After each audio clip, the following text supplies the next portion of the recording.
कौन जीता कौन हारा वो छोड़ो, पहले इधर सुनो, क्योंकि असली शांति दूत तो मैं ही हूं। सीजफायर जो मैं नहीं कराया, ऐसा ट्रंप का कहना है।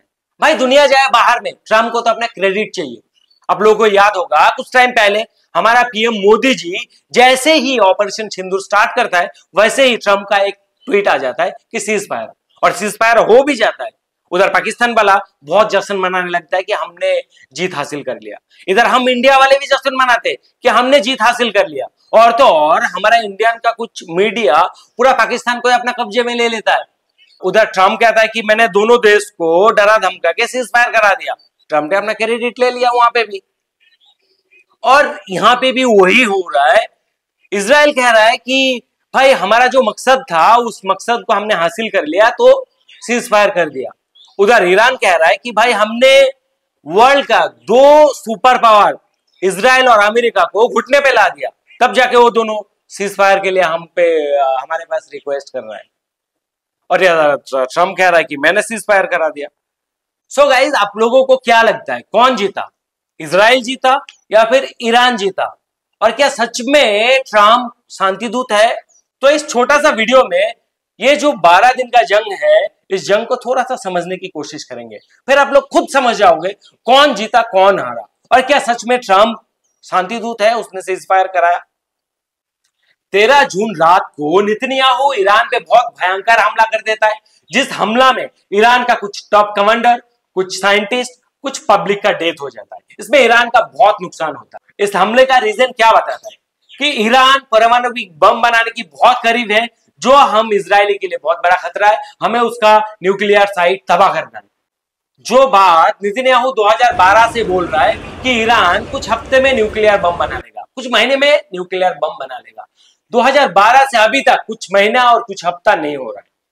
हमला के बाद नेतन्याहू को यह लगता है कि ईरान हम पे पलटवार हमला नहीं करेगा। अगर पलटवार हमला किया भी तो हमारा एयर डिफेंस सिस्टम उसको आसानी से रोक लेगा, बट ऐसा नहीं होता है। जब ईरान इजराइल पे पलटवार हमला करता है, तब जितना भी मिसाइल लगता है, हर मिसाइल को इजराइल का एयर डिफेंस सिस्टम नहीं रोक पाता है। कुछ मिसाइल इजराइल पे गिरता है, जितना भी मिसाइल गिरता है इजराइल पे, उतने में ही इजराइल को बहुत तबाही मचाता है। जब इजराइल पे बहुत ज्यादा तबाही मचता है तो नेतन्याहू बौखला जाता है, और नेतन्याहू फिर से ईरान पे हमला करता है, और ईरान भी फिर से पलटवार हमला इजराइल पे करता है। ऐसे जितने बार भी इजराइल ईरान पे हमला करता है, उतने बार ईरान भी इजराइल पे पलटवार हमला करता है, और तब तक इजराइल का जो आयरन डोम सिस्टम वो कमजोर होने लगता है। जब इजराइल का नेतन्याहू देखता है कि हालत बुरा होते जा रहा है, तो ट्रंप के पास गुहार लगाता है कि ट्रंप अब भी मेरे साथ आ जाओ और ईरान पे आप हमला करो। बट ट्रंप डायरेक्ट हमला ना करके ईरान को धमकाने लगता है कि तू भाई हमला करना बंद कर दे, नहीं तो मैं तेरे पे हमला कर दूंगा। बट इधर ईरान का सुप्रीम लीडर आयतुल्ला खamenei बोलता है कि भाई मैं तो झुकूंगा नहीं किसी के आगे।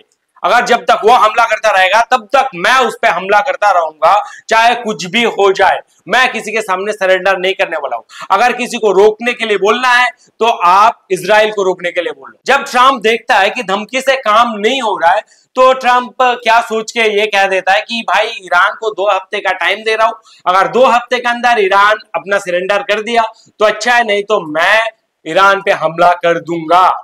तो ये 2 हफ्ते का टाइम देने की वजह से पूरा दुनिया ये कहने लगता है कि ट्रंप डर गया, ट्रंप पे थूथू होने लगता है। ऐसे में ट्रंप अपना B2 बॉम्बर भेज के ईरान का जो न्यूक्लियर साइट है उस पे मिसाइल गिरा देता है। उसमें मिसाइल गिराने के बाद ये कहता है कि ईरान का पूरा न्यूक्लियर जो साइट है वो पूरा खत्म कर दिया, तबाह कर दिया। फिर एक दिन बाद ये पता चलता है कि भाई तबाह क्या करेगा, ईरान तो पहले से ही जो जितना भी यूरेनियम है, जितना भी न्यूक्लियर बनाने का जो सरंजाम है, जो मशीन है, सब वहां से शिफ्ट करा दिया। तो अमेरिका ने जो ईरान पे हमला किया, उस हमले का जवाब देने के लिए ईरान भी कतार और इराक में जो अमेरिकन मिलिट्री बेस है उस बेस पे हमला कर देता है। फिर बाद में पता चलता है कि भाई सीज फायर हो गया। हालांकि ट्रंप ने सीज फायर घोषणा किया, तब उसके बाद भी इजराइल ने एक हमला किया ईरान पे, और ईरान भी पलटवार हमला किया जबरदस्त इजराइल पे, जिसमें इजराइल का बहुत ज्यादा नुकसान हुआ। फिर आखिरकार 23 जून को सीज फायर हो जाता है, और सीज फायर होने के बाद इजराइल कहता है कि हम हमारा मकसद में कामयाब हो गया, हमने उनका यूरेनियम खत्म कर दिया।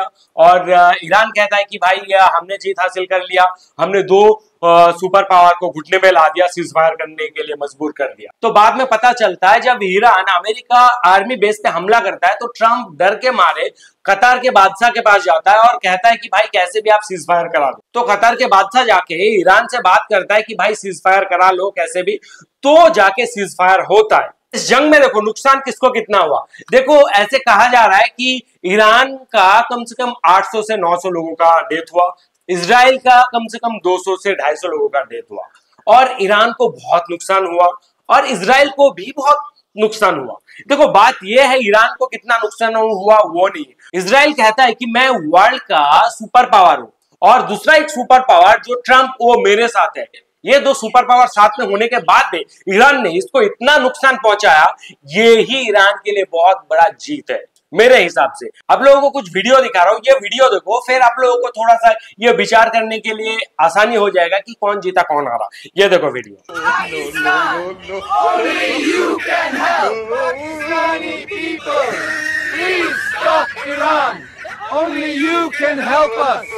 ये देखो, ये जो इजरायली है, ये इजरायली पब्लिक ये कह रहा है कि पाकिस्तान हमें हेल्प करो, आप ही हेल्प कर सकते हो, आप ईरान को रोको। अभी दूसरा वीडियो देखो। ना ईरान को किराए पे ले सकते हैं, वो लड़ते लड़ते लड़ते एक दिन खत्म हो जाएगा। ईरान झुकने वाला मुल्क नहीं है। ईरान बिना लड़े बिना नुकसान पहुंचाए जमीन पे नहीं गिरेगा, ये बात है। देखो इनका भी यही कहना था कि ईरान भाई मर जाएगा लेकिन अपना सर नहीं झुकाएगा। अभी दूसरा और एक वीडियो देखो।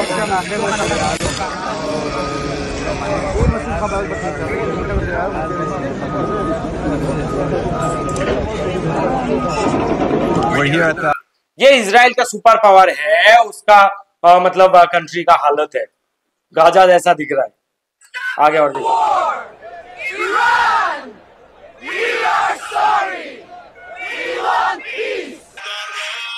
अभी ये लोग कह रहा है Iran we are sorry, we want peace, भाई वार बंद करो, ये इजराइल वाला कह रहा है। ओके, अभी और एक वीडियो देखो।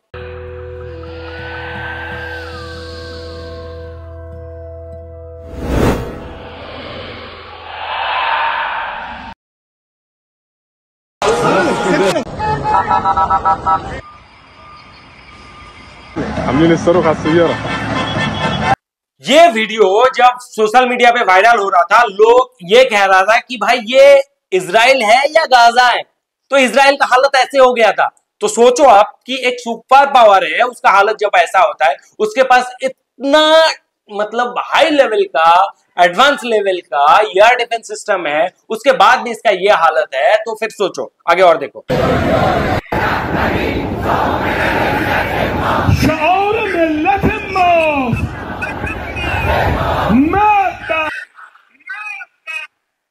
ये देखो, ये ईरान वाला पूरा रोड पे आ गया, जो ईरान का सुप्रीम लीडर है, ईरान का जो सरकार है, उसको सपोर्ट करने के लिए। अभी ये वीडियो देखो।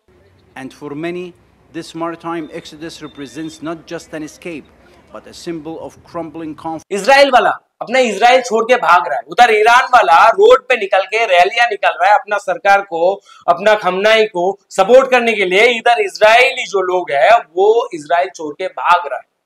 ये देखो, इधर देखो। Iran has forgiven us. We can't believe it. Iran has really forgiven us. So how are you all feeling? Thank you, Iran. Thank you, Iran. Iran जब इजराइल की तरफ मिसाइल फायर करता है तो सबसे पहले उन्हें पर्शियन गल्फ में मौजूद अमेरिकन वॉरशिप्स से इंटरसेप्ट करने की कोशिश की जाती है। अगर यह मिसाइल यहां से बाहर निकलते हैं तो फिर इराक में मौजूद अमेरिकन मिलिट्री बेसिस से इन्हें रोकने की कोशिश की जाती है। यहां से भी अगर ये गुजर जाए तो जॉर्डन की एयर स्पेस में पहुंचते ही जॉर्डन का एयर डिफेंस सिस्टम और वहां मौजूद अमेरिकन F-35 इन्हें तबाह करने की कोशिश करते हैं, और साथ ही इन्हें रेड सी में मौजूद अमेरिकन वॉरशिप से टारगेट किया जाता है। इन सबसे बचने के बाद जब यह इजराइल के करीब पहुंचते हैं तो मेडिटेरेनियन सी में ब्रिटेन की एयर बेसिस और अमेरिकन वॉरशिप्स से एक बार फिर तबाह करने की पूरी कोशिश की जाती है। अगर इस सब के बावजूद भी कुछ मिसाइल इजराइल में पहुंच जाए तो इजराइल में कम से कम 3 से 4 किस्म के 2-2 हजार किलोमीटर की रेंज रखने वाले एयर डिफेंस सिस्टम इनका इंतजार कर रहे होते हैं। इन सब मुश्किलात से गुजरने के बाद कुछ मिसाइल भी इजराइल में अपने टारगेट को हिट कर जाए तो ये ईरान के लिए बहुत बड़ी कामयाबी है दोस्तों, याद रहे। तो भाई इतना सब कुछ देखने के बाद अब लोग खुद डिसाइड करो कि कौन जीता कौन हारा, और ट्रंप कितना झूठ बोलता है कि मैंने पीस लाया, और मैंने सीज फायर कराया। अरे भाई तू खुद जब नेतन्याहू के तरफ से ईरान के साथ लड़ रहा था तो कैसे तू बोल सकता है कि मैंने पीस लाया? तू खुद तो हमला करा कि चचा कैसे भी करा दो, सीज फायर करा दो, नहीं तो मेरा दुनिया में पूरा इज्जत लूट जाएगा। ऐसा वाला हिसाब किताब हुआ मेरे हिसाब से। बाकी पब्लिक आप लोग खुद समझ सकते हो, खुद सोच सकते हो। ये वीडियो देखने के बाद, ये बातचीत करने के बाद अब लोगों को क्या लगता है, कौन जीता कौन हारा? ओके गाइज, इस वीडियो में इतना ही है और ऐसे ही आगे और बहुत सारे वीडियो देखने के लिए मेरा इस नया चैनल को सब्सक्राइब कर लेना प्लीज।